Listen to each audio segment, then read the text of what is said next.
Hello friends, SRH versus CSK మధ్య జరిగిన మ్యాచ్లో టాస్ గెలిచి సిఎస్కే ఫీల్డింగ్ ఎంచుకుంది. ఇషాన్ కిషన్ వరుసగా ఆరోసారి టాస్ ఓడిపోయాడు. టాస్ ఓడి బ్యాటింగ్ దిగిన ఎస్ఆర్హెచ్ కొంచెం నెమ్మదిగా స్టార్ట్ చేసింది. 4వ ఓవర్ నుంచి అభిషేక్ శర్మ రెచ్చిపోవడంతో స్కోర్ బోర్డు పరుగులెత్తింది. పవర్ ప్లేలోనే 15 బంతుల్లోనే హాఫ్ సెంచరీ కంప్లీట్ చేశాడు. హెడ్ మరియు ఇషాన్ పవర్ ప్లేలో అవుట్ అవడంతో 2 వికెట్ల నష్టానికి 75 పరుగులు చేసింది.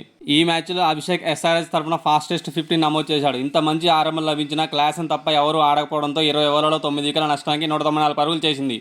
ఈ మ్యాచ్లో 18 బాల్స్ మిగిలి ఉన్నప్పుడు క్లాసన్ అవడంతో లివింగ్స్టన్ ఇంపాక్ట్ ప్లేయర్గా బరిలోకి దించింది టీమ్ మేనేజ్మెంట్. ఇతను బ్యాటింగ్ ఆడకపోగా ఇతని వల్ల ఒక బౌలర్ తక్కువయ్యాడు. ఇది అతిపెద్ద తప్పు నిర్ణయంగా నిలిచింది. 195 పరుగుల లక్ష్యంతో బరిలోకి దిగిన సిఎస్కే ఇన్నింగ్స్ని దాటిగా ఆరంభించింది. వికెట్లు పడుతున్న స్కోర్ మాత్రం పరుగులెత్తింది.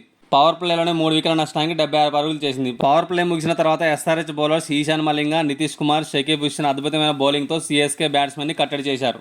వీళ్ళ దాటికి 20 ఓవర్లలో 8 వికెట్ల నష్టానికి 184 పరుగులు మాత్రమే చేసి 10 పరుగుల తేడాతో ఓటమి పాలైంది. ఈ మ్యాచ్లో మలింగ 3, నితీష్ 2 వికెట్లు తీయగా ప్రఫుల్, షకీబ్, శివం 1 వికెట్ తీశారు. 3 వికెట్లతో విజయంలో కీలక పాత్ర పోషించిన Ishan Malinga man of the match award గెలుచుకున్నాడు.